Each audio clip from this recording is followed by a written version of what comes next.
Acha wanako umezidi babu wewe.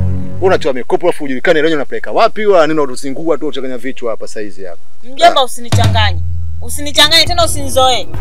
Aya mimi hela zangu za mkopo zinakuhusu nini? Mbona naweza kwako unalewea pombe?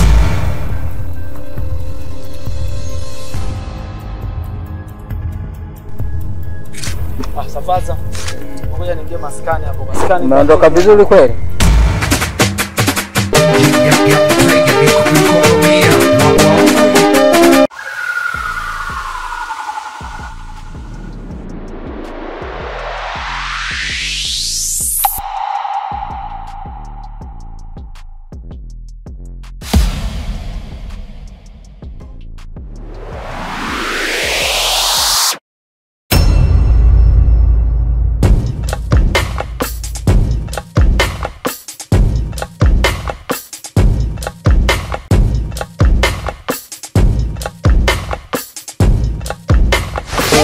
Kwanza.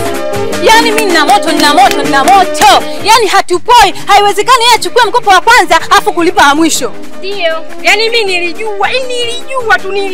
Ikifika siku ya marejesho Mwantumu apokee simu. Yaani hapa cha msingi cha sekondari hamna kumlazia damu. Kwani yeye mnamuogopa? Tumuogope nini? Hatumuogopi. Kama vipi twendeni? Alafu kwanza mara kwanza tumemlipia na leo tena tumemlipia, amezoea. Sasa safari cha kumfanyia hii hela atailipa. Tumfuateni huko huko. Tunamfuata huko. Yaani leo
tunavunja mlango. Pili tunakusubiri hatuondoki hapa. Tumeshasema mpaka utoke.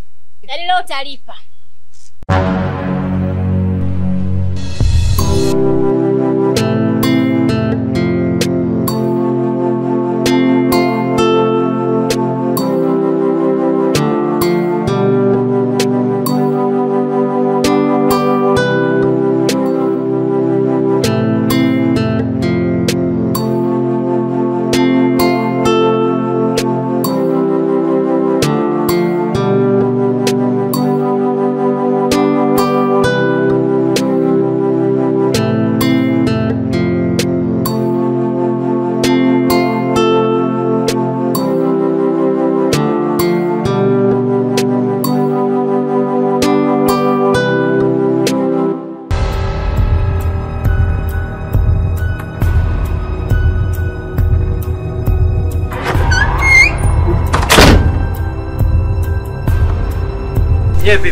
Vipi kuhusu nini?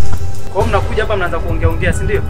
Tunamtaka kuondoka kwanza. Yaani mnakuja kwa mzee Mkarabaksi hapa mnapiga kelele mnapotaka, si ndio? Tunataka alipe marejesho. Tunamtaka kondo mje kupiga kelele kwa mzee Mkarabaksi. Ndio tunataka alipe marejesho. Hebu tembeeni, sitaki kuona mtu hapa. Atuondoke. Nimwambia mtoto. Wapumbavu kabisa nyie. Sasa nione kenge mmoja hapa. Wewe Mwantumu. Kaka. Afwe Mwantumu wewe. Unajua Mwantumu wewe mieusho. Kakaangu. Yaani katika siku umecheza leo. Umecheza kama Pele, ndio maana nakukubali kakaangu. Kwa hapo kuna masuala ya kusifiana. Mimi nimekuokoa. Mashoga zako wao wameondoka sasa hivi hapa, nimewatimua. Pengine ulikuwa unadaiwa hapo, sijui ni madeni, sijui nini, alafu na kuokoa unaanza kunisifia hapa. Kuhusu hilo tu.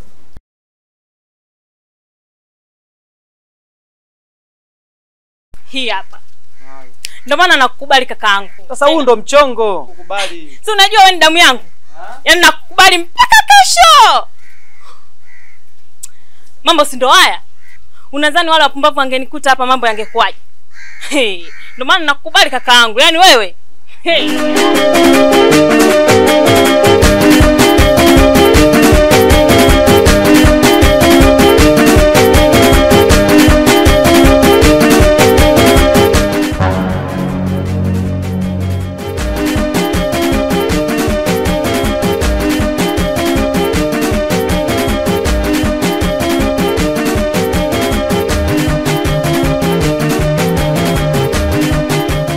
Hey, vipi mwenzangu kwema?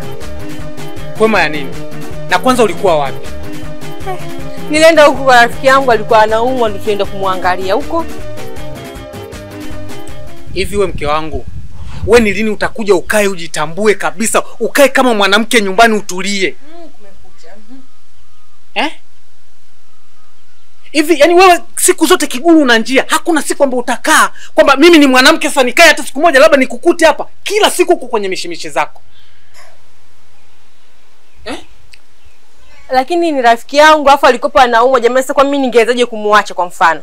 Kwa hiyo nataka uniambie kwamba huyo shoga yako hana marafiki wengine ambao kumtazama mpaka uende wewe. Kwamba ukienda wewe ndio utapona au ndio utapata afadhali. Lakini mume wangu kuna leo na kesho. Nadhani na mimi nikiumwa atashinda kuja kuniangalia, si lazima atakuja. Okay. Mbona unafanya vitu vya ajabu? Na kwanza umepika? Ndio nilikuwa nataka niende ngapike. Unaona sasa?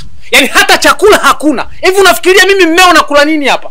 Nakula mawe. Yaani nimetoka kwenye mambo yangu na kutafutia wewe alafu nafika hapa hata chakula hujapika. Ila uko kwenye madeni yako kila siku na kiguna njia kwenda kudai madeni yako. Madeni gani na wewe? Mbona unapenda kuwapa watu faida? Madeni gani? Nataka kuwapa faida kitu gani? Kwa hiyo nisiongee ukweli. Basi ongea taratibu mume wangu. Sasa uko wewe unaongea kwa nguvu ili iweje? Kwa nini unataka wape watu faida? Kwa hiyo nisiongee si ndio? Kwenye swala la kula nisiongee. Hajakuwa mimi ndo ninatafuta. Hajakuwa mimi ndo ninateseka kila siku kutafuta. Lakini chakula nakitafuta kwa ndenga. Kama nakinunua kama naomba. Nasikiza nikwambie kitu. Sitaki hata kula hicho chakula. Na wala hata usijisumbue kwenda kupika. Maana najua mpaka uwashi jiko sio mpaka ufanye kitu gani. Hiyo ishakuwa saa 11. Sasa hivi tu mume wangu. Sitaki. Ni bora nikale mgawani ambako naweza nikaa nikarelax. Sio hapa. Una njaa wewe.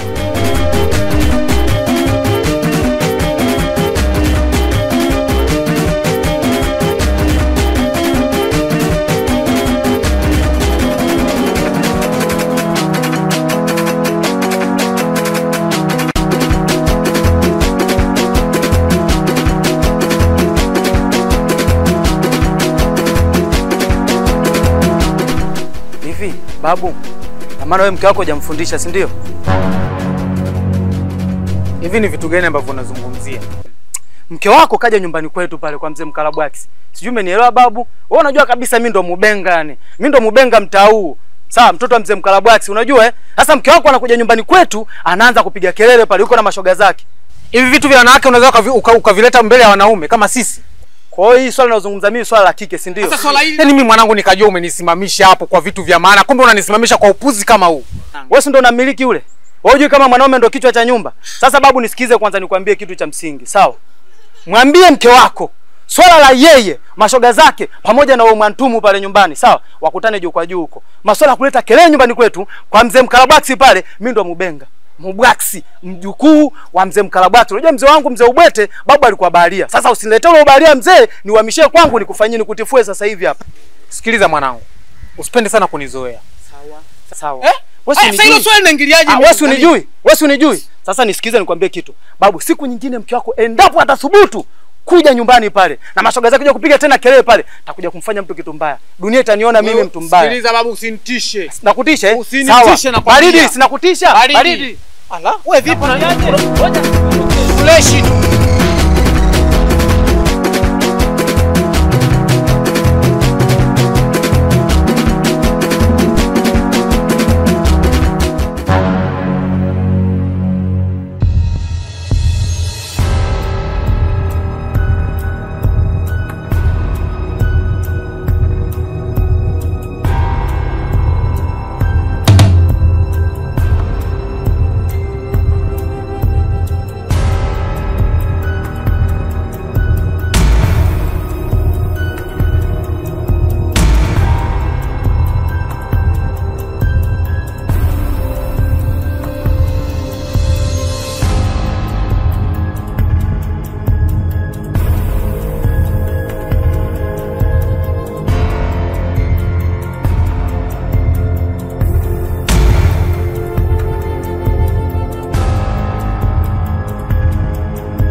una sura ya mng'ao. Una baya. Nipo sina baya mjini. Hujaacha malaya tu. Toto mashallah. Nishavuka huko. Afu sasa hivi umekuwa handsome boy du. Acha bwana. Afu duka lazima tukaongezeka. Wewe acha. Sasa. Hebu tupe kwanza juisi hapo. Sijali. Wewe chukua hii. Na wewe mlembo hapo chukua hii. Walembo kama nyie, tatizo lenu nyie, mna date na watu ambao hawaeleweki, mna date na waimba singeli. Hivi nao ni wanaume? Mje na kwa mtu kama mimi, genge langu hili hapa. Kila kitu nitawapa. Tatizo nini hapa? Mshoga wangu mpe buku lake tuondoke. Si unajua tujemalizia vitu nyumbani kule. Msilipe, nishawalipia hivi. Nishawalipia, msijali, nishawalipia. Tulieni. Utafilisi hilo duka. Ondoa shaka hapo, ondoa shaka. Ondoa shaka. Vipi vile vitu tumeleta?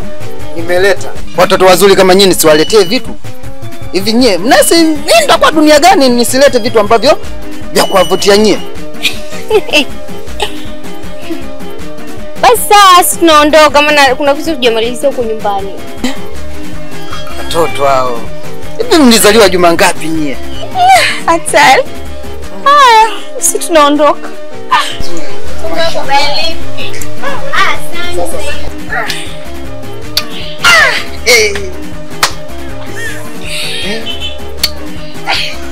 Ila wewe mzuri. Wacha we. Tafilisika mimi mangi.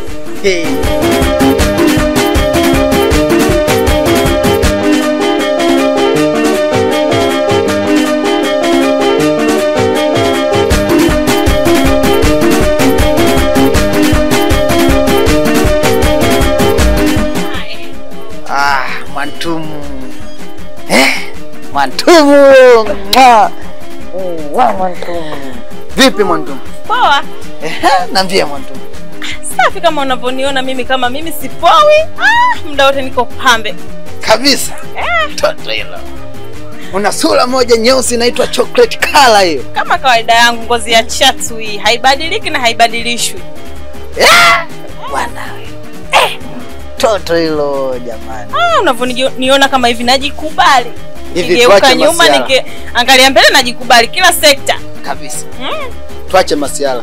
Hivi Mwantumu. Hivi kwa mfano nikakuoa, nikakuweka ndani, iwe pika pakua. Hivi utakuwa kuna ubaya kweli? Hakuna hata ubaya. Kweli. Mimi mwenyewe ninapotamani unioe. Sasa hivi yani natamani iwe sasa hivi, baadaye natamani unioe uniweke ndani. Kabisa? Ndio. Toto hilo. Jamani, toto mwenye jicho lake hilo mashallah. Niambie. Sasa, Edo. Mimi mwanzo nilikuwa na shida. Shida gani tena? Nilikuwa na shida ndogo tu. Toto kae kwanza. Niambie. Edo, mimi nina shida. Shida gani? Na shida ya shilingi 10,000 tu nadaiwa marejesho. Tatizo lako wewe Mwantumu umezidi. Yaani kila siku nalipa marejesho lakini wewe utokei. Zaidi unazima simu. Napiga simu mara iite ifanye nini? Mwisho wa siku naishia kunizimia simu. Nalipa kila siku marejesho na auje Mwantumu. Wewe achana na hayo. Mimi leo nimekuja niko serious. Ukinipa shilingi 10,000 tu usiku nakuja. Kweli? Kweli mimi usiku nakuja. Sitomsikiliza nani? Yaani sitomsikiliza mtu yeyote. Jioni nakuja. Ukinidanganya? Siwezi nikakudanganya bwana, naanza kudanganya. Kweli? Kweli mimi jioni nakuja. Kabisa utakuja. Nakuja. Yaani ukinipa shilingi 10,000 tu, jioni nakuja. Nimekwambia simsikilizi nani, simsikilizi yeyote. Lazima hapa nije. Tatizo 10,000 tu? 10,000. 10,000. Ndio. 10,000 sio shida. Shika hii. Shika na hii. Wow. Sawa. Ndio maana mimi nakupenda. Usipokuja ndo mara ya mwisho kulipia tena hivyo vikoba vyako. Maana mwenyewe nimechoka sana uongo.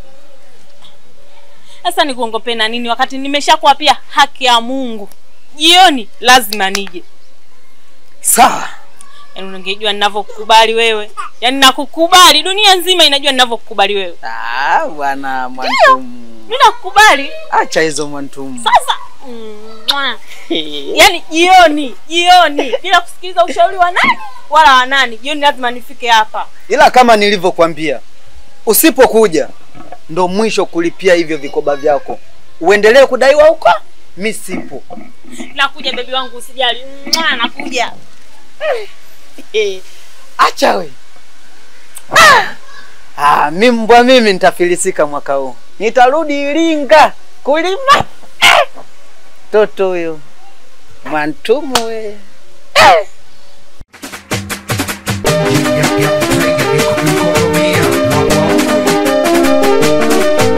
Jamani, naombeni marejesho. Maana siku hizi mmekuwa ni wazembe sana wa kurejesha marejesho. Sasa sijajua shida ni nini. Eti Mwantumu. Tatu. Vipi? Mbona siwaelewi siku hizi? Shida ni nini? Au wala ndo mnaanza mshaanza kwenda kutunzia kule kwenye mashughuli. Mkifika kule mnajifanya wanawake ni nyie, mnatunza mnajifanya mnaela, kumbe hela za marejesho. Naombeni marejesho. Yaani leo simsikilize mtu aina yoyote yule paka mnipe marejesho ndo tutaelewana hapa. La sivyo hatutoelewana. Niwaambie kabisa, msinitolee macho. Mimi ninachotaka ni hela. Kwa sababu mkija kule kuchukua pesa mnakuja mkiwa wapole na tunawapa hela tu kiustaarabu. Lakini kwenye kurejesha hela mnakuwa ni wasumbufu kiasi kana kwamba mpaka mimi nachoka. Mimi sitaki kufuatilia mtu majumbani. Mimi ninachotaka naombeni hela nifanye haraka niondoke zangu na kazi nyingine za nisubiri huko. Sawa? Dada. Tatizo majukumu. Sasa majukumu yako wewe na marejesho yangu mimi yanahusiana nini kwa mfano? Mimi majukumu yako mimi hayanihusu. Mimi nimekupa hela ufanye biashara. Sijakupa hela kufanya majukumu yako nyumbani. Mimi nataka hela. Habari za majukumu huko na majukumu yako. Mimi sitaki na mtu hapa. Hizi hela jamani ni za mtu. Na anayetoa hela ni kwamba anaumia na yeye kula. Ametoa hela na ili apate kitu. Sasa inakuwa tena tunaanza kusumbuana. Sasa msiporejesha hela, yule atapata wapi tena hela za kuja kuchukua tena nyie mikopo? Hamjarejesha sasa. Nataka kuja kuchukua tena mikopo. Utapata wapi kama leo hujarudisha? Jamani, mbona tunakuwa hivyo? Eti mamu, shida nini?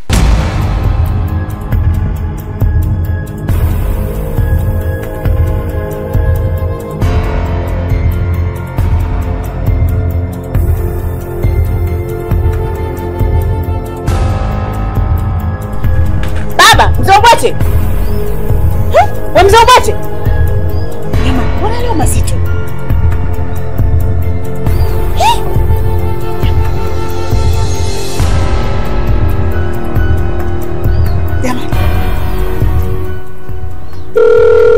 Mzee Ubwete.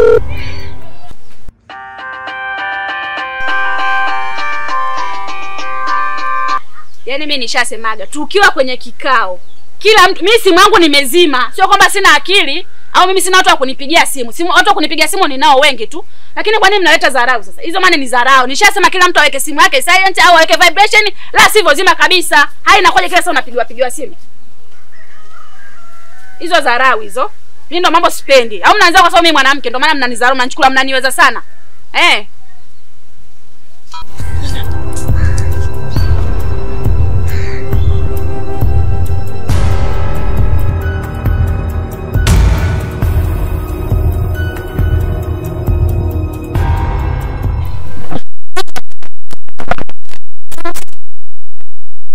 Huyu mzee anaumwa jamani.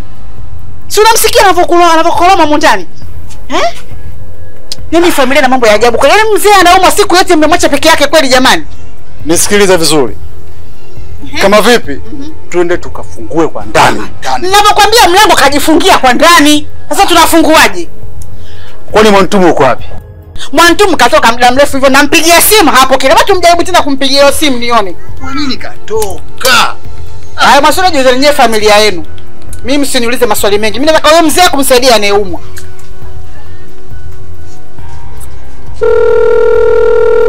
Simu ya Mwantumu inaita, subiri tumsikilize anasema. Yaani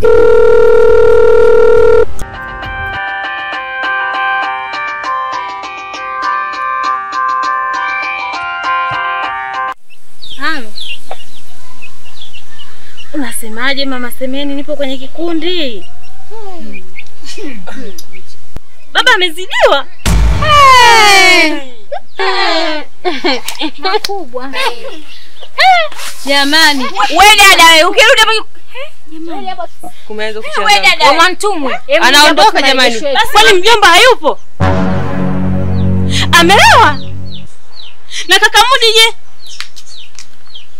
Mungu wangu. Mama Semeni. Fanyeni basi mvunje huo mlango, mchukue baba mpeleke hospitali. Mimi nakuja sasa hivi, Sasa hivi mimi nakuja. ndio kila siku mambo yake. Hivyo hata ukimpata kwao. mambo yenyewe ndo haya ndio sio yataka. Yaani sisi tunafanya kikao tujue yeye tunarudishaje, yeye kanyanyuka kaenda. Sasa kinachofuatia changishane mlipie rejesho lake.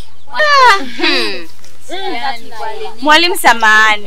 Semeni zamana zake huko. Kwa nini zamana zake sini kuuzwa? Zangu. Changa soko. Changishana tena, mimi naomba kuna mchongo kwa kweli mimi unitoe. Mimi sikumlipia mtu ambaye amezoea kila siku, mimi siwezi kwa kweli. Naomba tu mimi. Mwalimu sikiliza. Huyo Mwantumwa amezoea. Kila siku tumchangie yeye. Kila siku tumchangie anajiendekeza. Sisi leo hatuna hela. Kwani wewe sheria? Lakini jamani, kwani tusichangishane hapa tukalipa ile jesho alafu tukaenda kuchukua vitu vyake ndani? Tunaenda kuchukua vitu hata kama na mjumbe tunaenda kuchukua tunaviuza. Sikilizeni nyie. Yule ni mwana kikundi mwenzenu, sawa? Na taratibu zilizopo, mwana kikundi mmoja asipotoa hela, wote nyie mnachangishana mnamlipia. Hapa hakuna mjadala, yani swala ni hilo. Mchangishaneni hapo mlipie mwenzenu. Hela naombeni hela zangu kwanza, muda ushaenda sasa hivi.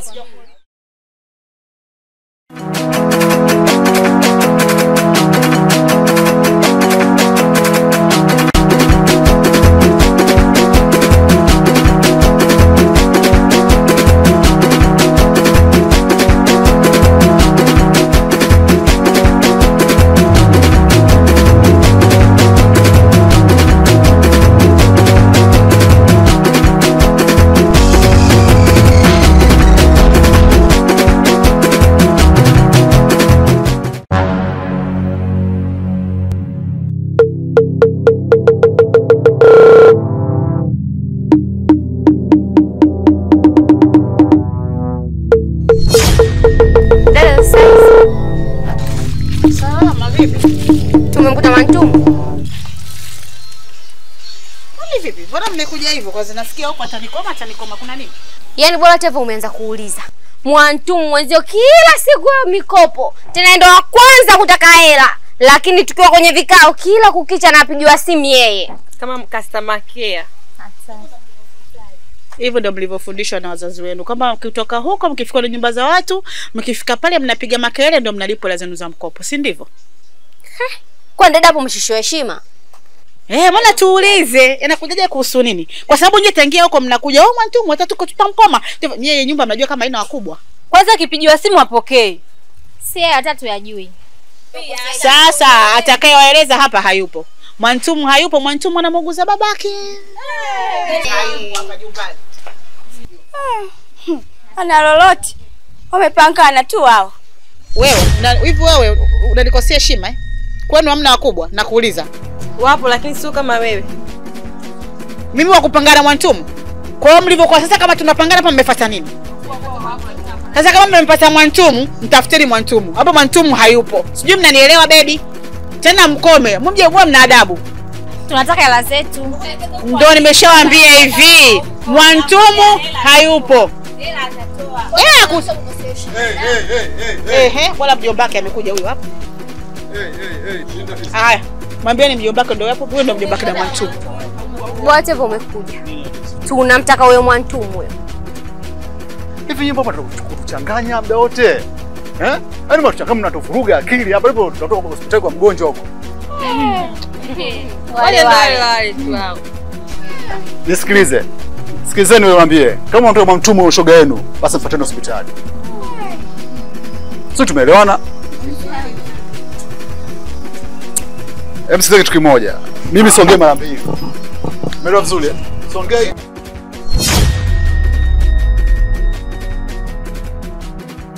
Sio tumeelewana vizuri? Tunabadilikia sasa hivi hapa hivi.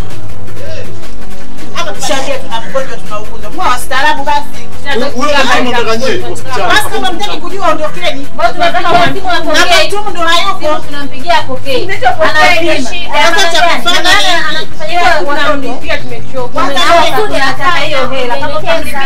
Sikilizeni, yani hapa tunaondoka lakini tunarudi, na tukirudi tunambeba Mwantumu au vitu vyake. Tuondokeni. Ni wewe kututishia sisi?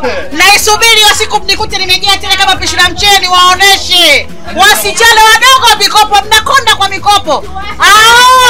Yatizame vile wamekona. Nyo. Watizame kitu. Nyie mnasemaje? Achana nao mjomba, waangalie kwanza. Lakini na nyie mjomba, jamani, nyie mtatizo gani? Nyie mfamiane na lana au? Imezidi bwana. Alafu kitu kimoja nataka niuze swali. Kwani huyu Mwantumu huyu Zera zipeka wapi? Sijui nini. Labda ndio mmejengea nyumba yenu. Kwanza baba anaendeleaje? Baba endelea vizuri tu. Ajambo. Ajambo kabisa. Kwa sasa hivi kidogo ajambo. Baba tulia pone. Akipona mimi kwa nyumba jamani na.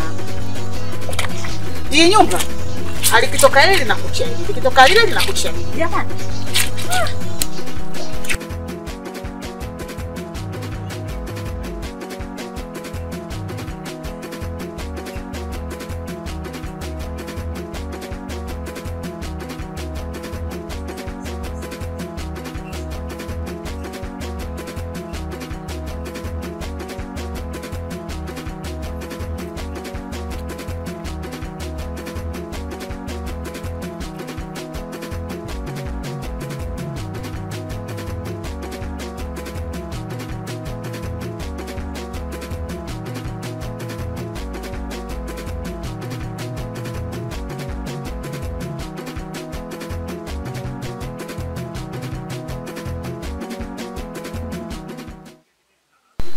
Jamani.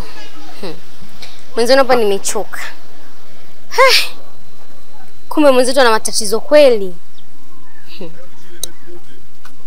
Jamani, kila mtu keshajiridhisha kwamba mwenzetu ana matatizo. Kwa hapa kikubwa mchangishane, mumlipie tu. Hakuna namna nyingine, itabidi mfanye tu hivyo. Au? Yaani natia mpaka huruma. Mimi sijaamini. Yaani nilijua labda ndo kawaida yake vile vile mbabaifu. Mimi kwa kweli hela mimi nitatoa tu, lakini sijaridhia kabisa. Lakini haina jinsi, inabidi tu nitoe kwa vile mwenyewe nimejizirishia na nimemwonea huruma. Sawa, mimi nipo tayari. Sawa, tuba tumchangie tu, mimi niko tayari. Sawa, hakuna namna, itabidi tumfanyie hivyo.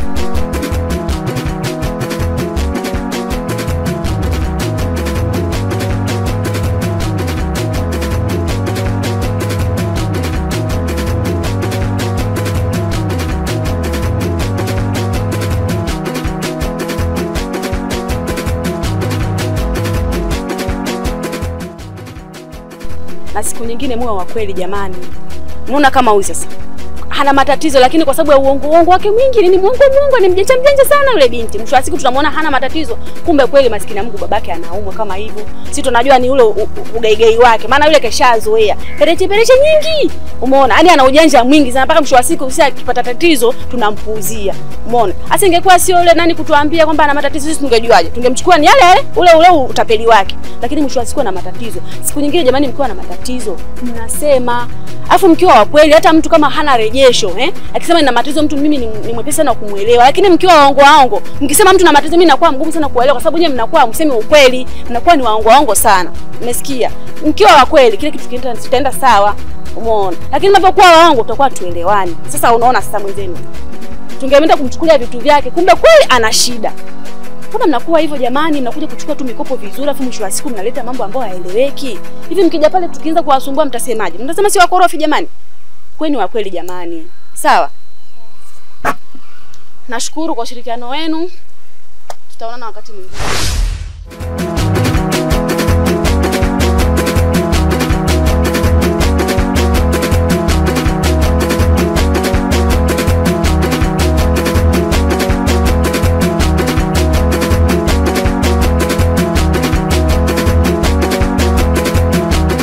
Habari yako mwana?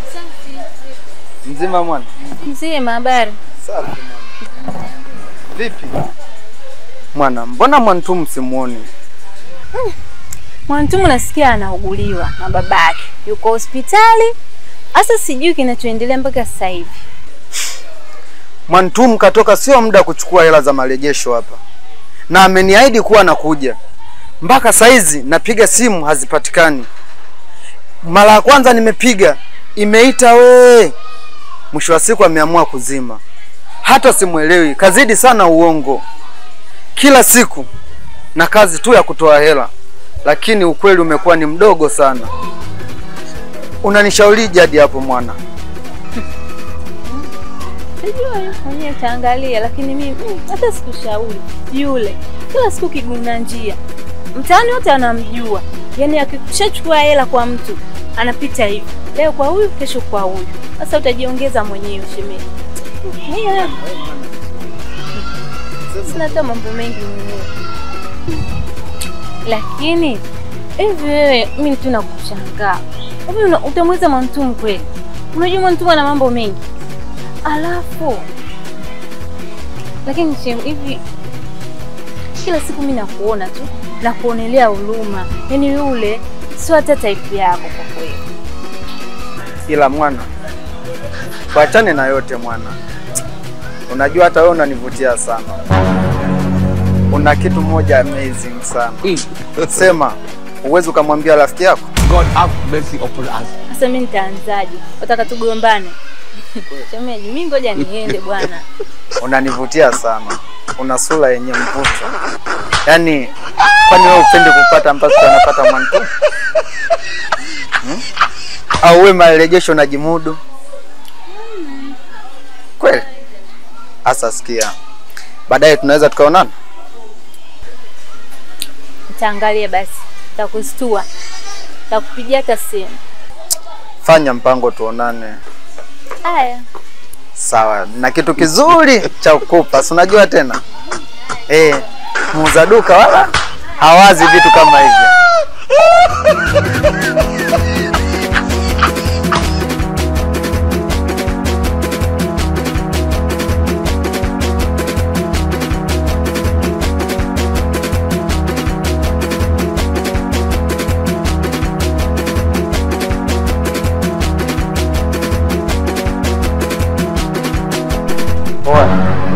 Unakuaje?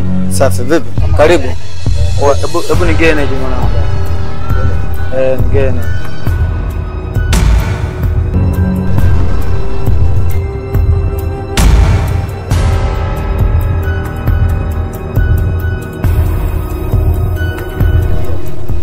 Fresh eh? Fresh.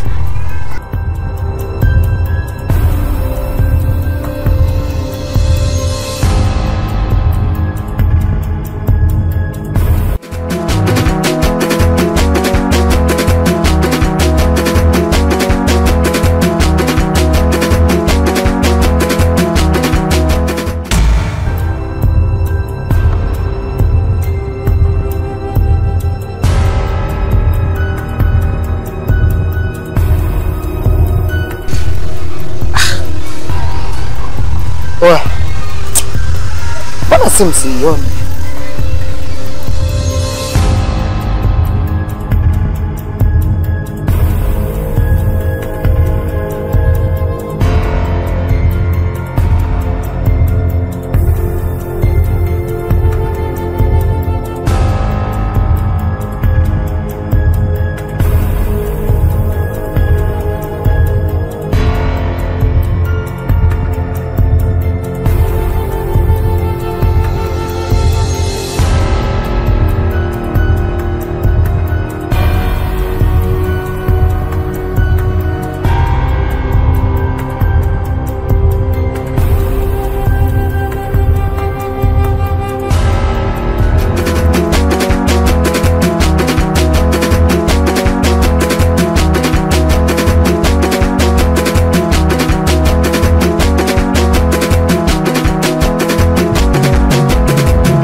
Sasa kaenda wapi? Basi nilikuwa yuko hapa bwana.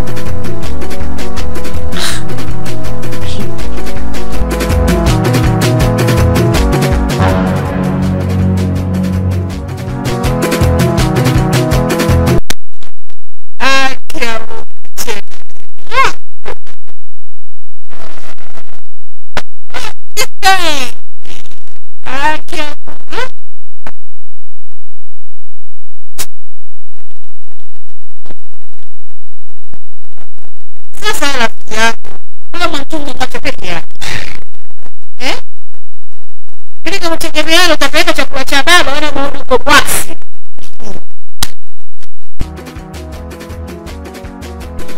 Kwani Mubenga yuko wapi Mubenga? Sasa Mubenga yuko wapi vipi? Hapa Mubenga yupo hapa. Na muda kupeleka chakula ndio huu hapa jamaa. Basi lete mimi nipeleke.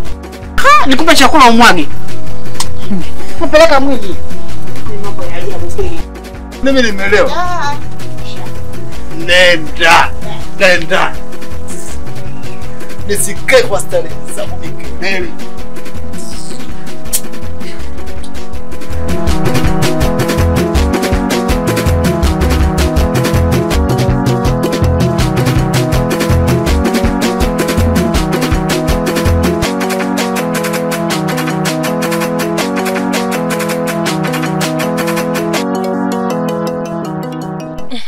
Naona leo ndio mmeamua kuja kwangu.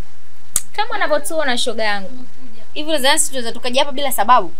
Yaani usingetuita hata nisingekuja nje ukapa kibazani kufanya nini? Sasa nimewaita kama mnavyojua chizi shughuli. Tarehe 25 nina jambo langu. Bona jambo. Habari ndio hiyo. Tunazima tu tunawasha hii moja tu siku hiyo. Jamani, twendeni mbele turudi nyuma. Hivi mnafikiria kuhusu Mwantumu?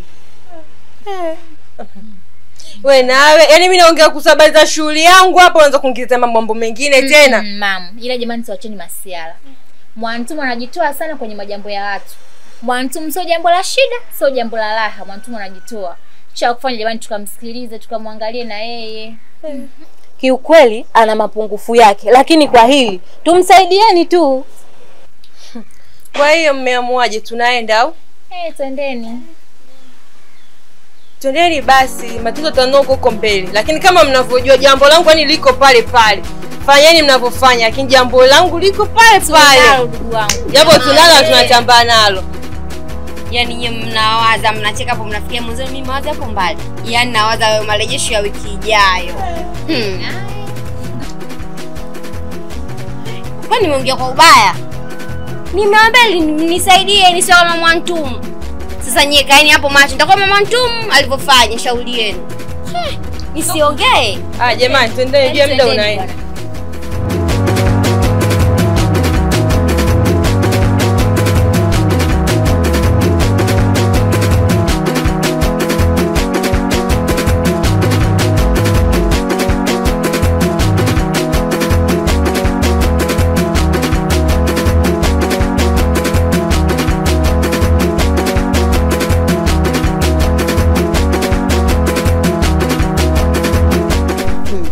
Yaani mara hii shalala.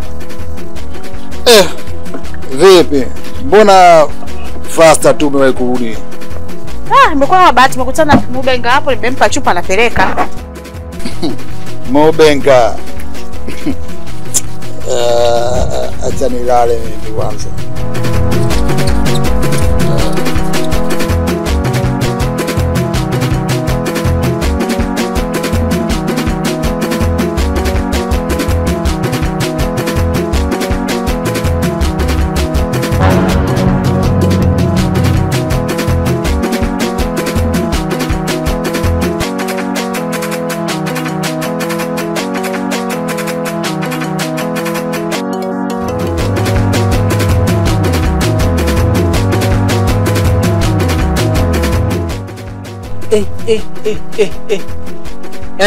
Wapi? Saizi mchana huu.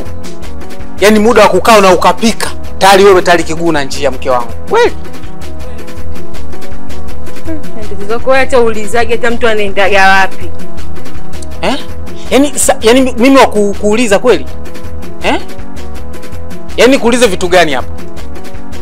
Yaani huu ni muda ambao ungekaa ukanipikia chakula mimi nikala. Yaani hapo ukuta hata chakula nyumbani hakuna kabisa mke wangu. Mimi si ninakujua wewe. Yaani hapo ushakusanya na marafiki zako tayari mmeshaanza kigulu na njia. Jua lote hili. Jamani, 3. Vipi? Alafu we pale unafanya biashara 3. Sawa eh? Pale wewe unauza mgahawa, huu ndio muda wateja kwenda kuwa wanakula chakula. Haniambia hiyo biashara unaifanya saa ngapi na watu wanakula chakula saa ngapi pale kwenye mgahawa wako? Au ndio mnataka baadaye mkikaa, mimi biashara ngumu, sijui jua kali, wateja hamna, kumbe wewe ndio unafukuza wateja. Haniambia mchana wote mnaenda wapi saizi? Tunaenda hapo kumwangalia mgonjwa. Kwa hiyo wewe biashara yangu unaijua sana kuliko mimi. Au mimi sijui nilipoondoka pale nimemwacha nani? Vipi? Lakini shemu, si tunaenda hospitali kumuona mzee Gwete anaumwa. Babake na Mwantumu. Mwantumu huyu. Shoga yenu. Sawa. Kama mzee Gwete anaumwa, haya nendeni. Natakia safari njema, lakini sikiliza wewe. Naomba uwahi kurudi nyumbani. Usije ukarudia saa 2 za usiku, tutagombana. Sawa. Nenda lakini wahi kurudi. Mimi nimemaliza.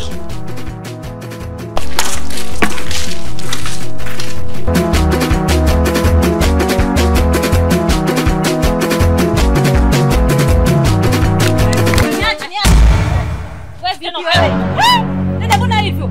Haya kulikoni mpaka ukanishikashika kunileta hapa? Kuna nini? Mbona unaniletea kelele hapa? Nini tena? Nataka uniambie kinaendelea nini kati yako wewe na mwana? Eti kinaendelea nini kuhusu? Kivipi kwanza kwa mfano? Nataka uniambie kinaendelea nini kati yako wewe na mwana? Wewe umeona kinaendelea nini? Haya bibi wewe, sura ile kushuka kama kitunguu saumu. Haya, kinaendelea nini wewe na bwana wangu? Bwana wako, eti bwana wako. Mimi wakutembea na bwana kama huyu. Mimi akutembea na bwana kama wewe umempenda ni wewe, lakini sisi tunamwona kawaida na kimtaka namweka hapa kwa taarifa yako. Yani haunifikii kwa chochote. Japo wewe bonge mfupi kama kimbilikivo sio nini, utajua mwenyewe. Bwana huyu kila mtu anapita naye kwa taarifa yako. Wewe sijui wa 12 utajiju. Mwantumu nisikilize. Hii sehemu ya biashara nitolee jinsi hapa.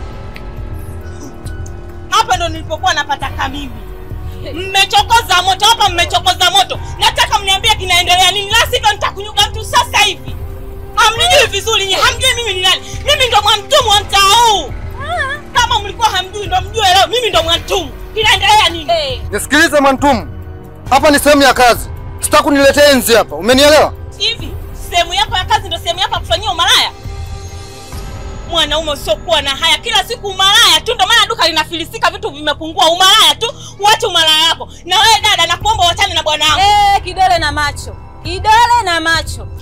Katika bwana ambaye unahadisia huyu hapa bwana namba 1 si namba. Sikiliza Mwantumu. Ondoka. Hii ni sehemu ya kazi. Ondoka, sitaki unijazie enzi hapa. Wewe mwenyewe unaishi hapa. Ondoka sehemu ya kazi. Hautishi kwa leo. Nataka niende wapi? Niende wapi? Tokeni hapa. Yaani wewe unafanya umalaya wako ili uje kunifukuza? Sifukuziki kwa taarifa yako. Na wewe dada wewe. Mwantumu unanijua. Nimekwambia ondoka. Hatutaki mambo. Tena uondoke kabisa. Ondoka basi, ondoka. Muone huyu naye anavyonitumbulia macho. Kazi kujipitisha tu kuchukua mabwana za watu. We malaya, ishia hapo hapo tena, shika adabu yako. Nawe kushika, umeelewa mbwa wewe?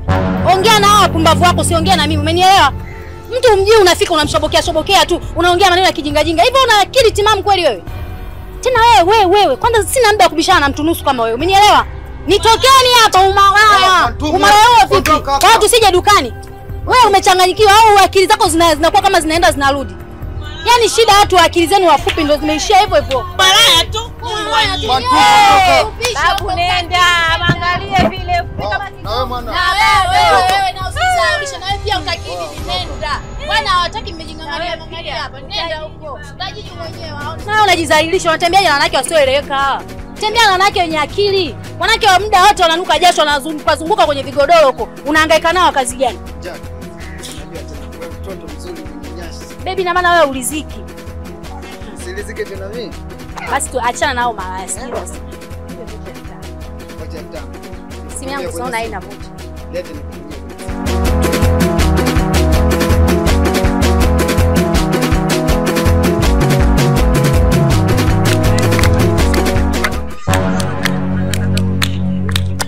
kidogo mimi nikasogea kati. We katikati kule kuwa kuna chura. Vile kushoto nikamuona kisura. Nikamwambia mambo kunijibu alinichola. Nikamwambia mambo kunijibu alinichola. Dakika mbili nikaingia kati. Nikaanza balangati, nikamshika shati, nikamvuta kati, nikampasulia botoli la Kevanti. Oa vipi ndugu wangu? Oa vipi? Wema. Baridi. Oa wanangulia hapa lingine. Kwenye voko na kukanda muulize dada yako geto aliponiganda. Ipo siku moja Messi atatuwa sima mdomo kwenye nyambapai unasema maajabu. Kuimba uje unaimba dalabu na kopi bongo flavor na neti ya gazabu. Nafika ile siku ya kupaaza salamu kitu cha bure ukifika salimia kwa tu umekuwa nyungu na bado natendonia. Mendo sky kiboko ya wanyasa una simu mzoka na vozi kuwasha natamani nitukane sio poa na isi huyo sikia kwenye voko na kukanda muulize dada yako geto aliponiganda. Ipo siku moja Messi atatuwa sima mdomo kwenye nyambapai unasema maajabu. Kuimba uje unaimba dalabu na kopi bongo flavor na neti ya gazabu. Nafika ile siku ya kupaaza salamu kitu cha bure ukifika salimia kwa tu umekuwa nyungu na bado natendonia. Mendo sky kiboko ya wanyasa una simu mzoka na vozi kibisa infoma kama God have mercy upon us.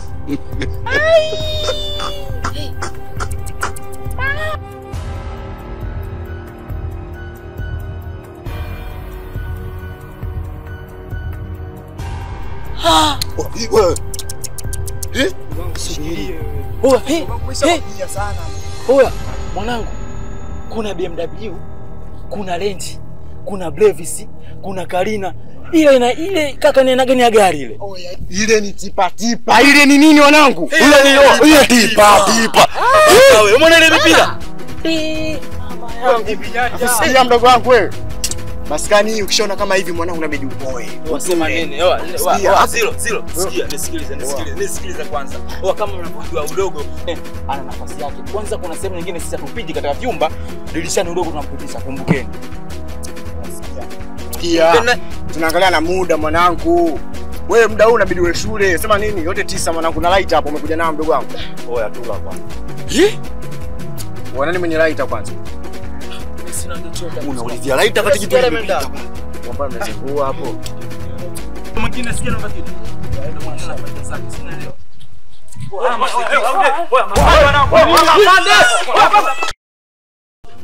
Hivi Mwantumu, wewe unajifanya mtoto wa mjini sana eh?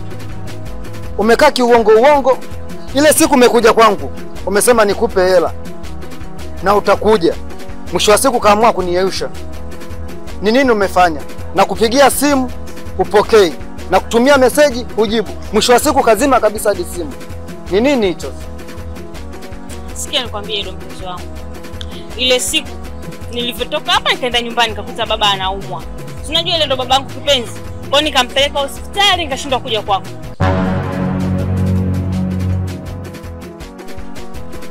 Hivi. Kwa hiyo mzee kuumwa ndio shindwa hata kupokea simu? Ndio shindwa kutoa taarifa kwa bwana mzee anaumwa au kuna hivi na hivi? Hivi ni lini utaacha uongo? Hamna mpenzi wangu. Unajua mimi nakupenda sana. Yaani mimi nakupenda sana wewe. Ila tu nishindwa kukupa taarifa. Lakini si nilimtuma yule mwana akaja kukwambia. Mwana? Ndiyo nilimpa maagizo mwana aje kukwambia kama mimi nimeuguliwa na mzee. Mbona hajanipa taarifa yoyote kwa mzee anaumwa? Vipi? Kama anaumwa vipi anaendeleaje? Mzee wangu anaendelea vizuri. Tatizo kubwa ni nini? Tunajua tu maradhi ya uzeeni. Ndio hivyo. Sawa. Sasa sikia. Ngoja nikupe chochote kitu. Ukamnunulie mzee matunda.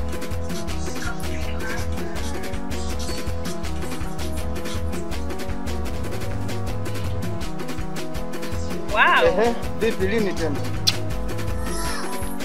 Nikitoka hapa nikienda nyumbani tu, nikimpa mzee dawa na kucheki. Sasa niletee tena uongo wako. Siwezi nikakuongopea. Si unajua mimi ndo mama matashtiti hapa mjini. Najikubali na wewe unanichukuliaje kwanza? Unanionaje? Kumbuka na mimi nina moyo. Siku nikichoka basi. Unajua mimi nakupenda sana. Kweli. Yaani mimi nakupenda, wewe ndo kila kitu kwangu. Kweli. Siwezi nikakudanganya bwana. Hapa nikitoka hapa tu nikienda nyumbani nakupigia. Sawa.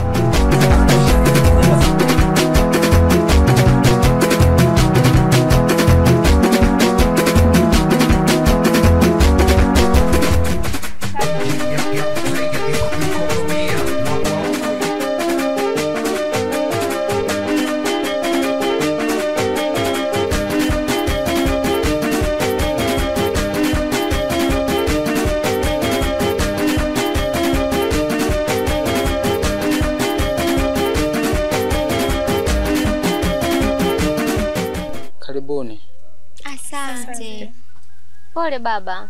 Maradhi tu madogo madogo haya na uzee huu. Kakija kahoma kidogo unapepesuka. Lakini nashukuru Mungu si jambo. Sawa baba, Mwenyezi Mungu atakujalia utapona. Utapona baba. Nawe shogangu Mwantumu. Umezidi uongo mpaka sasa hivi watu hatukuamini. Yaani kitu cha muhimu umetuambia tu tumeshindwa kuamini, kumbe ni kweli baba anaumwa. Shogangu badilika. Siku ile nimwambia kabisa baba, nimepigiwa simu mimi na mama Semeni babako anaumwa kazidiwa. Ndio nikatoka pale hea kama mnavyonijua hea kwa mbio. Nikamwahi babangu hospitali. Ila shoga yangu, tulishindwa kuamini kwa sababu ya maneno yako ya mwanzo. Yaani wewe kila siku kwenye vikao unapokea simu wewe. Shoga yangu, unadhani sisi tungekuamini kirahisi? Punguza. Kwa ndo mmeshanikalili. Kila siku mimi muongo. Poleni basi kama nyinyi mnasema kila siku mimi muongo, ila ukweli ndio huo. Babangu alikuwa anaumwa, alilazwa, ndo kama hivyo mnamuona anaendelea vizuri. Tatizo lako Mwantumu ukiambiwa uko unakasirika. Hasa bora kasirika nini? Sasa ndio ujifunze shoga yangu. Siku nyingine wewe naweka mambo yako wazi ili tusikufikirie vibaya. Sasa uongo wangu nini? Si ndio hapo mzee anaumwa. Hata nimeongopa. Kwa tabia zako tuzijui. Jamani, mbona mnaanza kugombana tena? Mkeni mpo kwa watu. Basi sawa shoga yangu Mwantumu, baba ugua pole. Mwantumu basi tutoke maana si unajua vibarua kutumeacha. Acha tuondoke kesho au siku nyingine tutakuja kumwona baba. Haya, karibuni tena. Asante. Haya baba, si tuaenda. Vipi ndugu zangu, mbona tupo nusu ngine kwa wapi? Sawa. Haya, acha sisi tuende baba. Siku nyingine jamani. Haya, karibuni tena. Mungu awabariki Haya, Mungu awabariki Safari njema mama. Haya.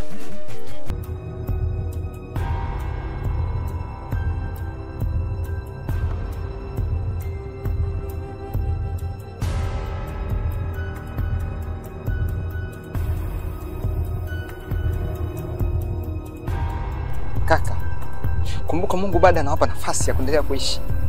Tazama neno la Mungu linasema katika kitabu cha Yohana 3:16, tazama kwa jinsi Mungu aliupenda ulimwengu hata akamtoa mwanawe pekee ili kila mtu amwamini asipotee bali awe na uzima wa milele. Unavyoishi ni kwa nafasi pekee ya upendo aliokupa Mwenyezi Mungu. Mungu ni pendo, anapenda watu wote. Haijalishi unaishi katika mazingira gani, lakini kumbuka nataka nakupenda mdogo wangu. Wewe ulitakiwa unasoma. Lakini tazama upo mtaani na wanastahili wakufundishe wewe jinsi gani ya kuishi vyema na wazazi wako. Lakini upo mtaani umelizalau neno na badala yake kwenda taarabu sasa. Ipi kesho yako? Hizo taarabu hizo. Neno la uzima taarabu. Oya. Kwa nini ndogo namchukuliaje? Simuelewi mwanangu. Mdude, msidochia. Subiri kwanza, endelea. Kuna nyakati ambazo unatakiwa uelewe, kuna wakati kumrudia Mungu. Neno la Mungu linasema fanya kazi angali ni mchana, maana usiku waje asiweza mtu kufanya kazi. Wasema nini baba mkubwa? Mwanangu mimi nguru. Unamjua nguru? Wa mingi ama kunuka mtaa mzima nanuka ila sikize kondoa nisikize ngombe kodi mwanangu. Nasikia ile neno lako hili unaonaje ukaanzisha kibanda huko ukakijenga alafu ukakamata shamba wenzio. Poa, sikiza sisi tupo kwa kazi. Alafu sikia ngombe kitu. Inua mkono. Poa. Unanijua mimi mwanangu? Unanijua? Namba chafu tulia. Kaka kisu hicho. Poa, godi. Wasiwe mengi. Kiatushenye timu yangu nishakimaindi toka muda ni chiki yake hapa. Kicha uango mimi sinanielewa. Godi. Sikilizeni. Huyu bwana wewe. Mtu wa Mungu, si mnaelewa? Mtu mwacheni Biblia, tumwacheni na viatu vya kuingia kanisani apate nini sadaka ili anunue simu nyingine na sisi tuje kumsaula vile vile. Sema ponye baridi mchungaji. Kaka simu yangu. Umekwenda? Kaka simu yangu hiyo kaka. Sema mzee Mkarabwaksi. Mzee unazingua. Wewe mzee punguza pombe, punguza sigara. Mimi nakwambia hata daktari mwenyewe alisema aache kuvuta pombe, aache kunywa pombe, aache kuvuta sigara. Paka anataka kukosea bwana. Au mjomba unasemaje? Mimi nashukuru, lakini wote walioko kule makaburini wote walikuwa na kunywa pombe. Ni matatizo tu yametokea basi. Unaona sasa? Unaambiwa uache pombe, unaongea habari za makaburini. Uache pombe baba, umri wenyewe umeshaenda. Namsikia mzee anachosema hapa sasa hivi. Babangu, nakwambia tena unasema sio makaburini walikuwa walevi. Unasikia? Yeye unazingua. Kweli nyinyi uzanguni. Mimi bwana mimi ushauri kitu kimoja mzee. Umeelewa vizuri? Wewe tumia bia hii, bia moja kwa siku. Unajua mimi unaendana na mimi kabisa. Wewe tumia bia moja. Mwantumu. Shida zenyewe ndo hizi. Unaona sasa? Umeona? Shida zenyewe ndo hizi. Umeona? Mzee mimi namwambia kila siku mzee acha. Alafu mjomba unashadadia. Na mjomba huyu ndo mume wako ujue. Huyu ndo mume wako. Sasa hivi ameambiwa na daktari aache kunywa pombe, mjomba wewe unamwambia anywe pombe. Alafu baadaye mwanze kutusumbua. Hapo mambo sio ataka nini. Nazingua na nyewe bwana. Oh. Unajua wewe mjomba unazingua sana. Baada ya kumwambia baba aache pombe kama kaka alivyosema, wewe tena bado unamshauri anywe hata moja. Wakati umri umeshaenda. Unajua mtamkosa huyu. Haya, endelea. Acha unapo umezidi babu wewe. Unatoa mikopo afu ujulikane leo unapeleka wapi wewe neno utuzingua tu uchanganya vitu hapa saizi hapa. Mjomba usinichanganye. Usinichanganye tena usinizoe. Aya mimi hela zangu za mkopo zinakuhusu nini? Mbona unaweza kwako unalelea pombe?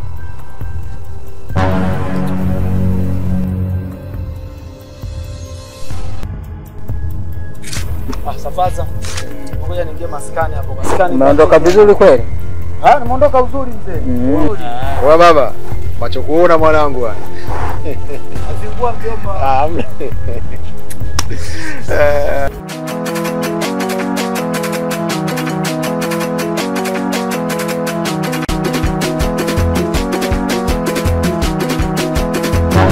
Vipi ndugu zangu, ni mbona hea?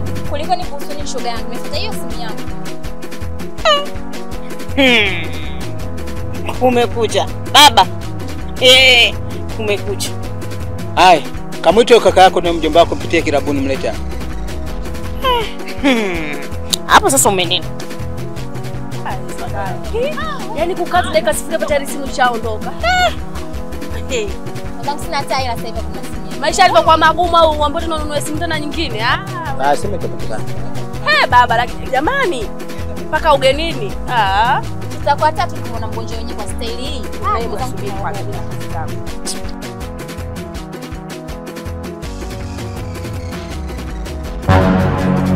mzee. Sasa mzee kaa chini. Kaa chini. Mzee mbona kama tuko jeshini? Kaa chini.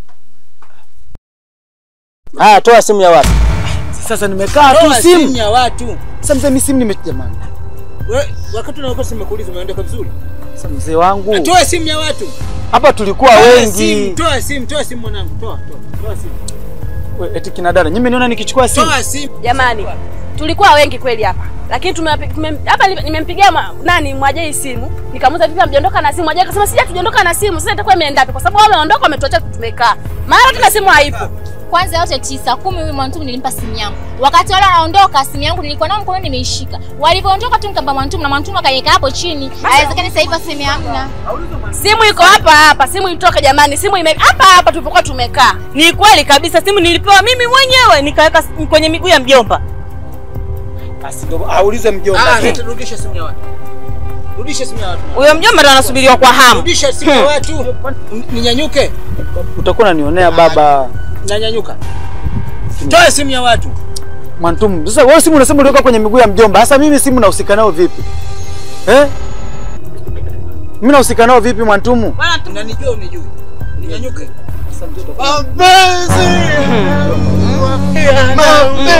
Mapenzi. Kaa chini nawe. Kaa chini. Sawa. Kaa chini. Mapenzi. Toa simu ya watu.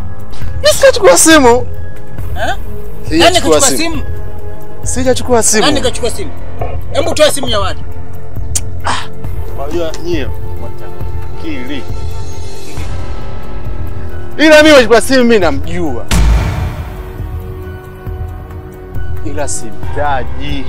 Nani kachukua simu? Mtaje. Nisikize kitu kimoja.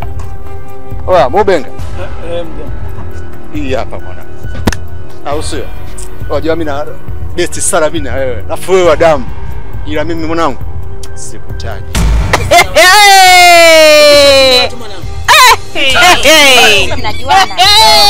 Unaona? Toa simu ya watu. Nilijua tu kama wewe ndio umechukua. Toa simu ya watu. Toa simu ya watu. Toa simu ya watu. Wapi simu? Wewe unatia aibu, toa simu. Toa simu ya watu.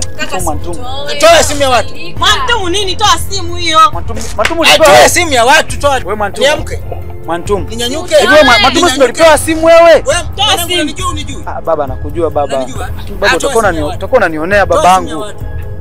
Mwantumu, wewe Mwantumu si ndio umepewa simu wewe Mwantumu lakini. Watu bwana toa simu. Unakuja kuibadi nyumbani, muone. Kwanza letu. Ulivyokosa haya kaka mzima kwa ustaarabu lo. Baba mimi unanionea. Afu wewe Mwantumu wewe. Mwantumu. Unaibadi nyumbani, kwani nyumbani? Mimi nakubeba sana kwenye mambo yako ujue. Hata kama. Nakubeba sana kwenye mambo yako. Sema baza sawa, fresh. Ila mimi mkarabati. Sawa, fresh. Hata aibu hivyo bwana tunazalilishana. Fresh. Mwantumu, wewe. Wewe kaka mzuri mwizi. Kwanza huko. Unakosa kazi za kufanya.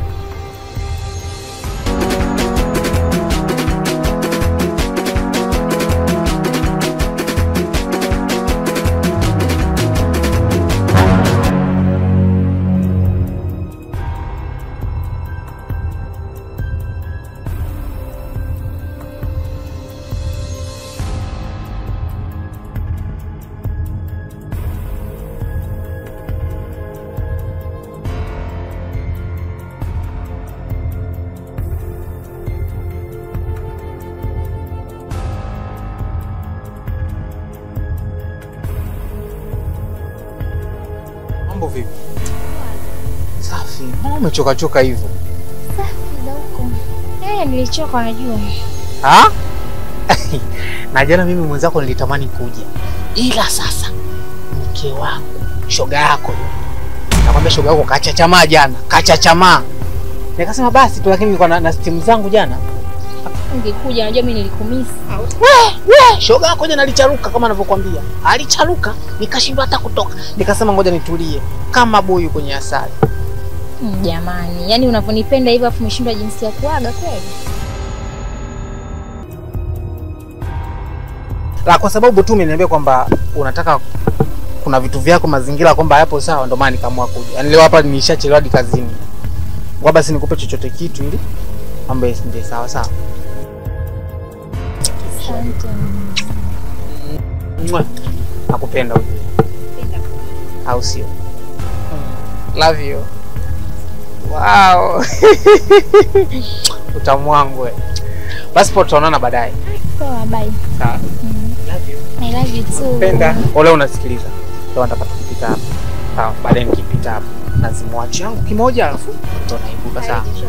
Na kazini si unarudi mapema. Basi bali ndio mazingira yako oga nini si unajua. Vitu fulani kama kuna chochote kitu kichai nini. Mapenzi ya kitanga mimi naelewa sana show zako au sio? Grace. Bwana Yesu asifiwe. Hatimaye kwa neema ya Mungu tumekutana tena. Natumaini huu mzima wa afya. Na Mungu pamoja naye katika siku zako zote. Grace, ni mara ngapi nikwambie kuhusu Roho Mtakatifu kunena na mimi kuhusu wewe? Mimi nilikotoka kote na kuja kwako kukufuata kila siku na kueleza neno moja. Sio kwa maneno yangu yanatoka katika kinywa changu bali ni kwa uwezo wa Roho Mtakatifu. Anayeambatana pamoja nami na kila siku kunieleza kwamba wewe ndiye mke sahihi katika maisha yangu. Grace, kipi unakitafuta katika hii dunia? Kipi hasa kingine unachokitaji kwenye hii dunia? Mwanamke umebarikiwa kila kitu, isipokuwa umekosa kitu kimoja tu. Hujampata mtu sahihi ambaye anatakiwa kusimama naye katika maisha yako. Kumbuka mwanamke achagui mume bali mume umchagua mwanamke. Katika Biblia Mathayo 10 mstari wa 31 Biblia inasema, mke mwema nani awezaye kumpata isipokuwa kwa uwezo wa Roho Mtakatifu? Roho Mtakatifu amenena pamoja nami kwamba wewe ndiye mke sahihi katika maisha yangu.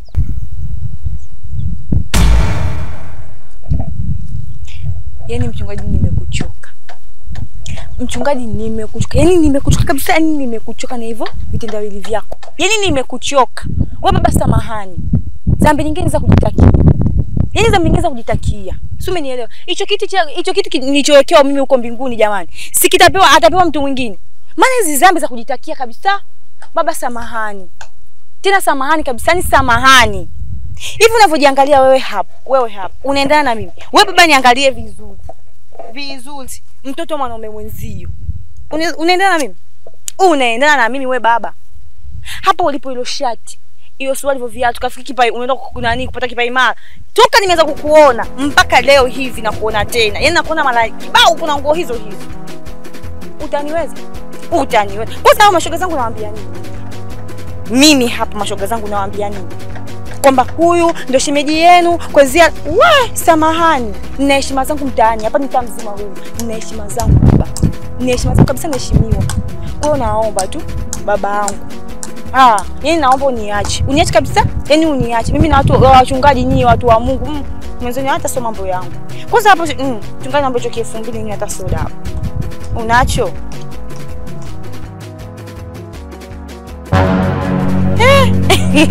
Hichi kibuku. Shika 1000. Hiyo ni shilingi 1000 tu. Lakini niendako iwapo Mungu atatenda, nitakuletea 1000 nyingine nikutimilizie 2000 yako. Sasa hichi kibuku tutawezana kwa vibukubuku. Mungu atafanya wepesi. Maana ongezekapo mtu ndipo riziki nayo ongezeka. Haya. Safari njema. Na wewe pia upate kingine.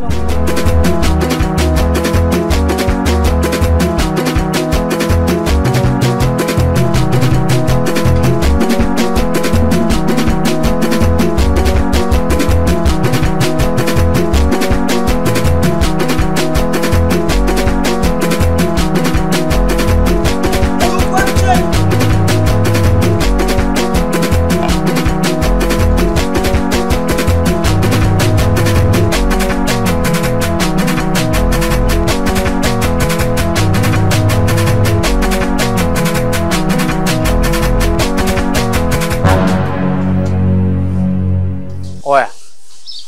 Vipi Mubenga? Yaani watu tuzishi kwa amani kwa sababu ya wewe, si ndio? Hasa hapa barabarani kukaliana ndio nini? Hii njia kila mtu anapita. Lakini wewe hautaki kunipandishia mimi sauti hata kidogo. Sikiza Mubenga. Yaani wewe hapa huu mtaa unataka kufanya kama wewe ndio doni. Yaani tusishi kwa amani kwa sababu yako. Si ndio? Suku, hapa issue sio amani. Hapa issue sio undewa. Sio unanisikia? Babu, unatakiwa uwe chini. Yaani utulie chini afu nisikize mimi nazungumza nini. Mubenga, unajua wewe shida yako ni moja. Yaani uwezi kuongea kwa taratibu ubabe. Sikiliza nikwambie, wala usinitishe kwa chochote. Sawa? Usinitishe kwa chochote kwa sababu Mubenga wewe ushajizoea. Wewe mtaa unataka kujikuta kwamba wewe tusishi kwa amani kwa sababu yako. Sikize Suku. Sawa. Kila kitu unachokifanya, iwe ni mchana, iwe ni usiku, mimi nakijua. Yaani wewe unajua mambo yangu mimi. Yaani wewe unanijua mambo yangu wewe mzazi wangu au wewe mama yangu. Yaani mpaka ujue harakati zangu, ujue mambo yangu wewe. Kumbe. Wewe unamjua Tatu vizuri. Sasa mimi najua kila kitu kinachoendelea baina yako wewe pamoja na Tatu. Najua kila kitu. Mimi ndo Mubenga. Yaani umeona mtaa huu hakuna mtu asiyonijua. Najua kila kitu. Sasa hapo ni vema ukatulia tuli unisikilize mimi. Sikiza Mubenga. Najua unakotaka kwenda, najua. Sikiliza Mubenga. Ishi ni moja tu. Hivi ni vitu vya kuzungumzika, shida yako Mubenga. Tena usiongee sana. Sasa vitazungumzika vipi wewe kama unakuja juu? Basi baba nishatua. Sasa afu Tatu na mama ambaye ni mke wako ni marafiki. Na mimi najua kama wewe na Tatu mna mahusiano. Usiseme sana sasa Mubenga na wewe. Sikiza sasa Mubenga. Kitu ni kimoja tu. Hivi ni vitu vya kuzungumzika. Shida yako Mubenga ni kitu hicho. Wewe uweze kuja kiutaratibu, unataka kuja kiubabe. Ndio maana wakati mwingine sisi tunakuja kibabe. Lakini sio watu mbona simple. Afu masuala ya mke wangu. Hayo masuala ishi tu huko. Mimi wewe Mubenga mtoto wa kiume bwana. Kwa hiyo unataka nikubembeleze. Yaani nikuite kiutaratibu. Sasa nisikize. Mimi naenda kuyamwaga. Namwaga kila kitu, namwambia mke wako ajue kila kitu kuhusu Tatu ambaye ni shoga yake, kama anamzunguka anatembea na wewe. Basi Mubenga, mimi nakupa kitu kidogo sawa? Mke wangu mimi namjua Mubenga, kama utaendelea kuzungumza hivyo unaona mwili ule. Baba, mimi ndani nitakuwa sokomoko baba, usiniteze. Shika hata kitu kidogo hicho. Kanywa hata maji funga. Oya, sema nini? Wewe si unanitunia? Basi punguza sana kunivimbia. Yaani ukiniona saluti. Punguza kunivimbia. Sawa? ujue kabisa mimi sasa hivi naweza nikaa bibi yako. Yaani ukiniona usiniletee kibesi. Ukiniona tu basi muda. Sawa. Udugu wangu, maana hizo simu mpaka naogopa. Simu zinaita. Kulikoni shoga yangu? Bwana, sisi tukupigia simu. Mimi na shoga yangu mama. Tulikuwa tunaomba mkopo binafsi. Yaani mimi nichukue hela yangu na mama achukue hela yake. Yaani kila mtu achukue mmoja hela yake. Kwa hiyo mmeamua sasa hivi kila mtu achukue mkopo wake binafsi? Ndiyo. Sawa, hiyo mikopo ipo, sio kwamba hamna, ofisini kwetu ipo. Lakini si unajua ina masharti yake. Ili kupata ule mkopo lazima uwe na kiwanja ama nyumba. Yaani uwe na kitu ambacho hakihamishiki. Sasa kama hivyo vitu mnavyo, hamna shida, mkopo mtapata. Mbona masharti magumu? Masharti ni magumu, lakini si unajua tena, kwa sababu ukinishanipa hati ya kiwanja au nyumba lazima najua pa kukupata ni wapi. Lakini sasa hivi bila hivyo inakuwa ngumu sana. Basi sawa. Sisi tunaomba tu tusaidie mwalimu. Tusaidie tu hilo lipite, mimi najua ushindi. Tunaweza kusaidia na tukapata bila hata hivyo vitu.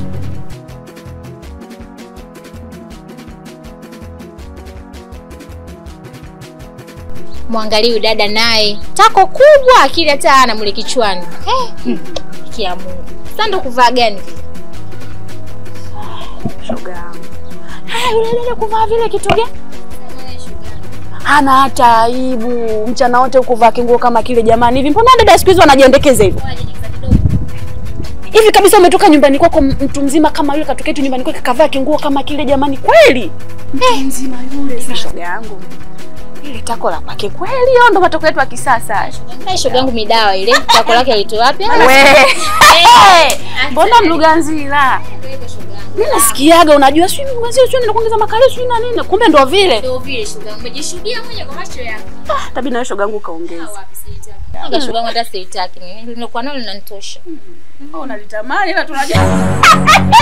Hatari. Maana nakuona kama unalitamani fulani. Anga sitaki nilipeleke wapi? Ile mzigo mkubwa sana. Mima vitu vimejaa. Sio kama hata kioga anatakata vizuri. Atakate wapi mkono unapita? Maswali.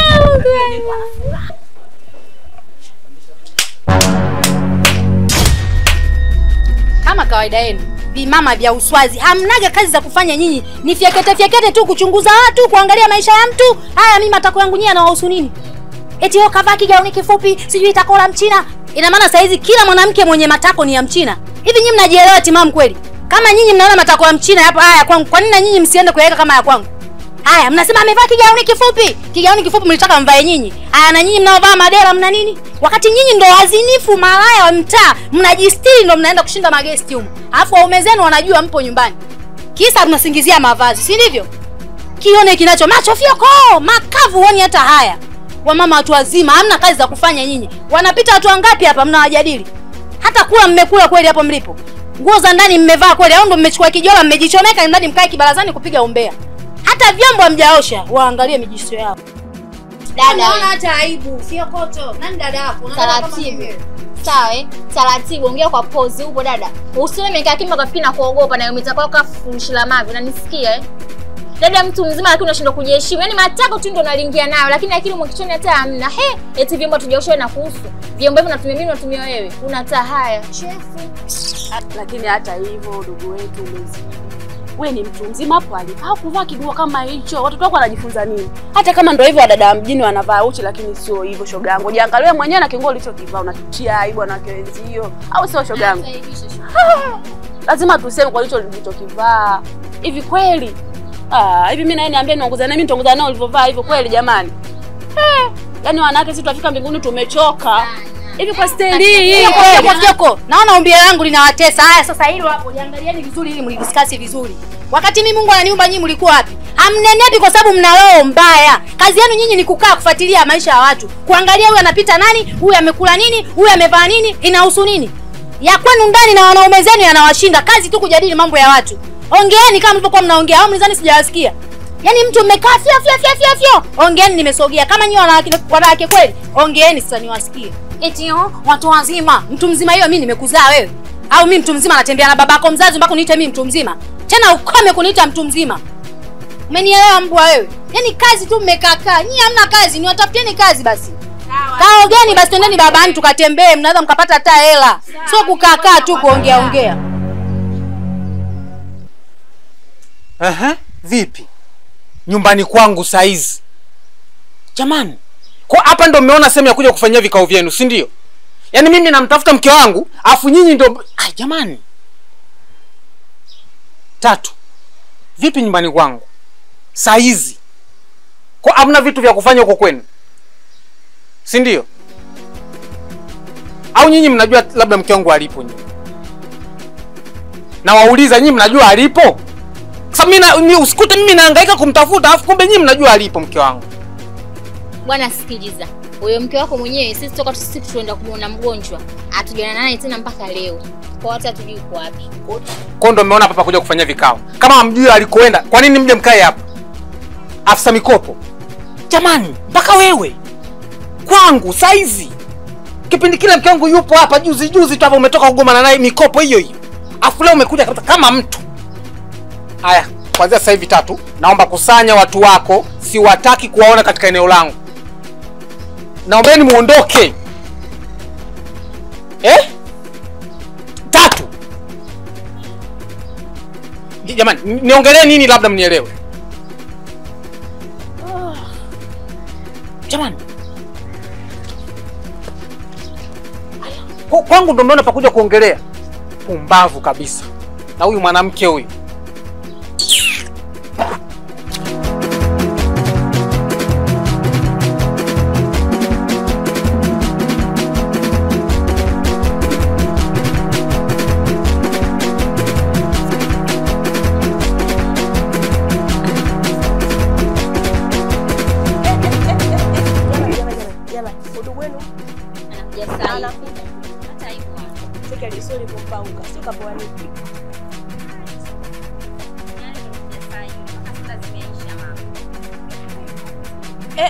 Cheki swali livompauka. Kulikoni?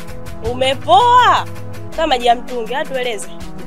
Mwanzo mimi nilikotoka kunitibuli. Kila siku atibuliwa wewe. Una mbaya. Yaani niambie mzee hapa ni nini? Yaani niambie mimi hapa ni nini? Mimi nateseka. Mwanzo nakwambia Tanzania iko huru toka 61 lakini mwanzo nimeshikwa hivi. Yaani bado nipo kwenye kauni ya koloni mzee hapa. Ndio tuelekeze tu kusikiliza hapa. Jamani msinicheke ya dunia. Udugu ya dunia. We. Ya dunia gani? Amina. Usione nimekuja hapa. Ukona kama vile nakusumbua na kufanyaje. Umeelewa vizuri? Unajua Amina, mimi nimekuja hapa kwa sababu naona jibu langu alipo kisahihi au nipi sasa. Umeelewa vizuri? Kwa hiyo Amina, mimi ninachokihitaji hapa, umeona? Ni kuhusu jibu langu. Umeona? Unajua Amina, mimi nakupenda. Umeelewa vizuri? Mimi nakupenda na kuhitaji. Umeelewa? Yaani nakuhitaji hata nikikaa hivi, umeona? Anaonekana kondo yani kapata mama. Umeelewa? Kampata mke safi, kampata ni oya. Yaani mimi nakuhitaji sana na moyo wangu. Umeona? Kwa hiyo yani naomba basi yani iki kitu yani uniambie tu kwa bwana kondo, mimi tayari nishakukubalia kondo mimi hivi. Unajua si nikwambie kitu gani na unielewa. Kondo wewe. Sawa. Ila mwenzako mimi sipendagi mtu ambaye anakunywa. Amina, unajua wewe ndio unabadilisha mimi. Umeelewa? Yaani mimi kama mimi hivi unavyoniambia si chakula si nini sieleweki, mimi nitajirekebisha kwa ajili yako wewe. Umeona? Mimi nakuhitaji, yani nakuhitaji. Sasa hivi nipo nikaa chini nafikiria nijenge maisha. Sasa tajika maisha na nani? Nikakuona wewe hapo. Umeelewa? Kwa mimi yani nakuomba basi yani ile moyo wako ufungue ni niingiza kwa kweli mimi kondo. tayari nimekubalia, nishamweka kwenye kalimala yangu mimi. Umeona? Mimi nakuahidi kila kitu, yani nitaacha kila kitu kwa ajili yako wewe. Yaani mwenzenu hapa nilipo. Huyo mchungaji kaning'ang'ania. Yaani kaning'ang'ania jamani. Yaani kaning'ang'ania. Kila nikutana naye ananitaka. Neno la kila siku ananitaka. Jamani mchungaji nampeleka wapi? Hivyo udugu wangu. Mchungaji kuepesha. Karima kubabaishe. Mchungaji kula hela zake, Karimu si nilempenda. Baki naye mama pambe tu. We mtoto wewe. Wewe. Hivi Teddy wewe mbona uogopi jamani wewe? Niogope nini? Ai mchungaji mnamdia hela kwa hela gani alizokuwa nazo? Yaani za sadaka hizo namtaka mpite nazo. Hebu ongea mimi kuongea. Ongea udugu wangu, ongea. Kwanza subiri. Wewe huyo Karimu na baba mchungaji unapendana? Yaani nikwambie, mimi nikisikia ule muuni Karimu ndio unafanya kitu. Jamani nampe. Akili inafanya kuhama mwingine na. Nakusikia hizi sabalale. Tamani unampenda Karimu? Ayo baba mchungaji aje kukupa vile vyake. Kwanza mchungaji mwenyewe wenzenu kanipa jikibuku. Buku! Mama buku! Teddy. Hapana. Wewe Teddy. Ngoja nikwambie. Yaani mwaka mwingine shoga yangu. Mwaka mwingine kwanza ulimwengu mwingine. Huyo mchungaji hela zake tunakuta. Hata huyo Yesu akija hela zake tunazila. Mama ni ndani yapi? Na kile kishati. Sikushauri mama. Mama tunakuta kushinda. Mimi sikushauri, lakini hela zake kula. Ila kuwa makini. Negereke. Uwe makini ndio. Siku ukifumaniwa na Karimu usimtafute. Uende shoga mboga wewe. Asema nini? Hajakutwa mimi nataka. Utaacha pombe kweli? Unaniahidi utaacha pombe? Kweli hivyo naacha. So baadaye nimekukubalia unaendelea kunywa pombe. Kwa hiyo wewe utakuwa na mabadiliko gani kwangu mimi ili mimi nianze tarehe? Sawa. Sijakataa. Ila unaonaje ukiwa unafanya kazi muda wote usiwe unakaa pale unapokaaga? Basi sawa, haina tatizo. Umeelewa? Mimi nakuahidi kuanzia leo hii basi pombe mimi naacha. Umeelewa vizuri? Haini naacha lakini ukubali kitu hiki. Kuwa umenikubalia niwe mpenzi wako, huwe mama watoto wangu, huwe na amani kwangu mimi. Umeelewa? Si unanionaga pale mwenzako nikaaga baa. Nauza lakini hutoniona nikanywa. Nikaa nimekakaa vile na naume eti na washikashika hutoniona. Alafu unapendezaga sana ukiwa hujanywa pombe bana. Au unakuwa mwanaume ambaye upo smart muda wote. Umeona umekuja hapa upo smart. Hivi unaonaje ukiwa upo smart kama hivi? Unajionaje? Haina tatizo. Mimi nitazingatia kwa hiyo hapo. Usiwe na wasiwasi na mimi kama kawaida. Haya basi mimi ngoja nijiandae ili niende kazini maana muda wangu wa kazini ushafika. Basi sawa, lakini basi usio kasahau ile swala basi. Sawa, haina shida, nitakupatia usijali. Ila uzingatie maneno yangu nilokuambia.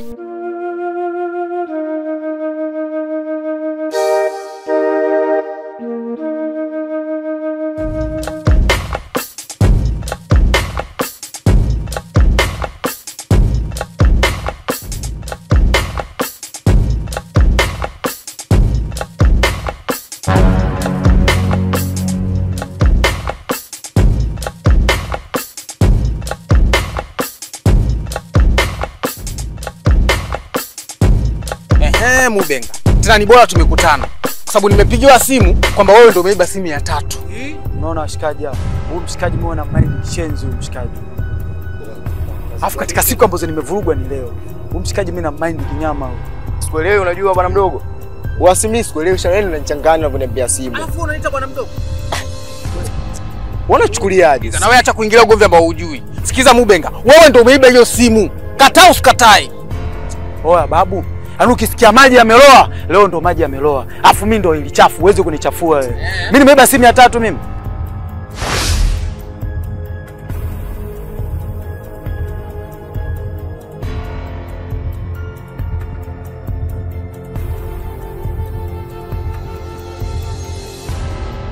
Kama mimi nimechukua simu.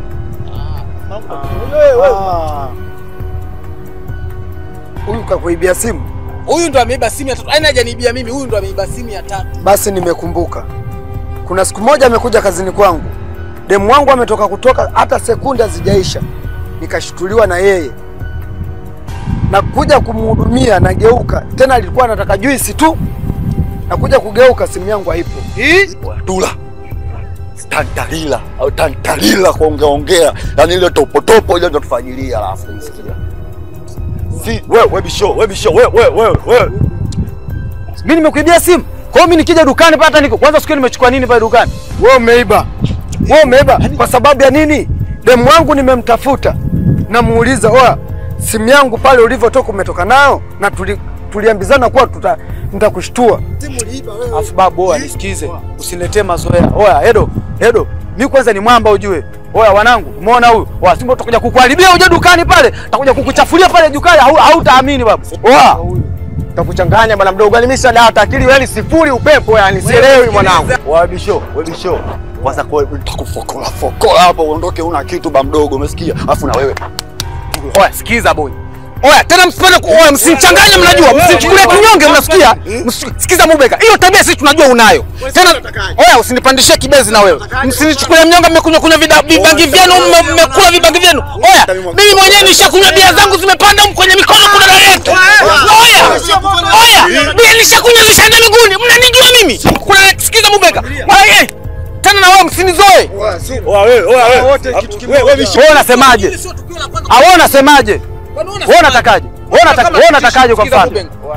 Oa babu, unachukuliaje sisi? Wewe unachukuliaje sisi mwanangu? Sisi tukimbia hivi unamsikiza mama yako mwanangu? Kwa mwanangu unaingilia ugomvi ambao usituingilie na si kodi ambazo asituhusu mjomba. Sisi unamjua Zero? Huyu ndo Zero. Wewe unataka kuja kufanya kitu mwanangu kwa sifuri, sio Zero tu. Sifuri. Oya mwanangu. Oya familia. Mimi ndo familia. Hawa tabia zao. Hawa inaonekana hawa. Kwani nyinyi mnatuchukuliaje? Nyinyi mnatakaje yani? Mnatakaje? Mtaka tukiwasha sasa hivi hapa? Oya wanangu, twendeni, tuondokeni. Sogeni. Unajua wewe ndo mwizi. Na wewe hiyo ndo tabia yako tunakujua sana mtaani.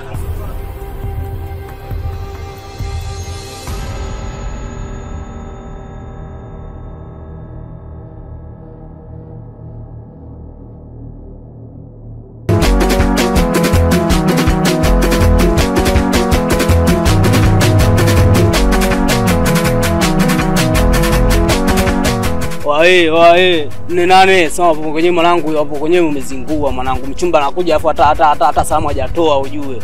Sasa hapo kwenye ujue miawisho mingi mwanangu. Mimi nakwambia kweli babu. Wewe unatakaje? Wewe hapo unatakaje? Sio natakaje, afu wewe kausha, afu wewe unaongea na mshikaji afu kausha unajua wewe. Yaani wewe mimi nakwambia kwa yani nikikukuta sehemu mwanangu mimi nadili na wewe ujue wewe. Nenda zako huko. Hapo ulipo anakushinda hata mwanamke huna hapo.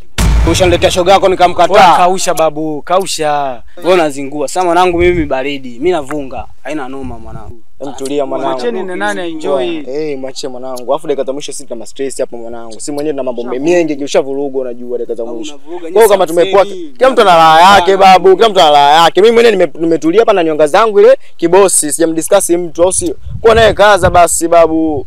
Kaza vipi mjomba, salamu unamkutaka anguka hapa unamtaka kama zigo babu. Babu salamu utashiba hiyo salamu.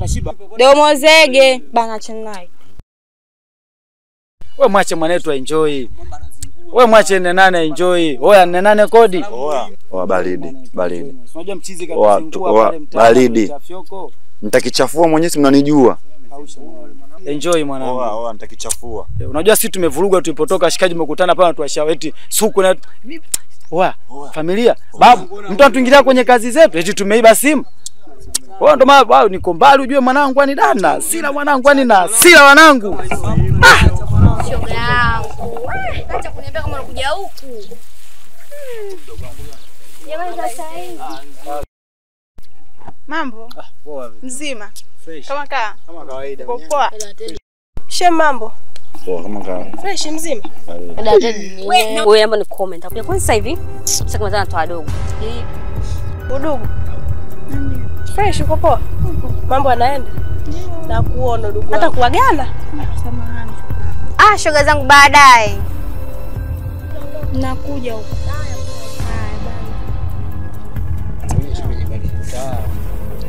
Mambo mpenzi. Safi mzima. Mzima vipi? Poa, nimekumisi mwenzio umepita hapa heka nasema hapa sijui nipite kamone mpenzi maana do. Kwanza na mwenyewe nimeshangaa uje wako. Kwanza ulikuwa unaelekea wapi? Si unajua mishemishe zangu nilikuwa sinaenda huko, kuna sehemu nilikuwa nimeenda da. Afu nikwambie kitu mpenzi. Kama rafiki zako sijui wakoje. Nimepitisha marafiki zangu paka kuwaita. Unajua unaenda peke zako. Subirini. Zero, sikiliza. Godi. Tulia. Mwanangu, nisikilizeni. Yaani we tena mkitaka nionyeshe usela ugaigai, usela mavi, kama mnakuambiwa nisikilize. Mwenyewe nkulu nanuka kama kunuka mtaa mzima nanuka. Sio unaelewa?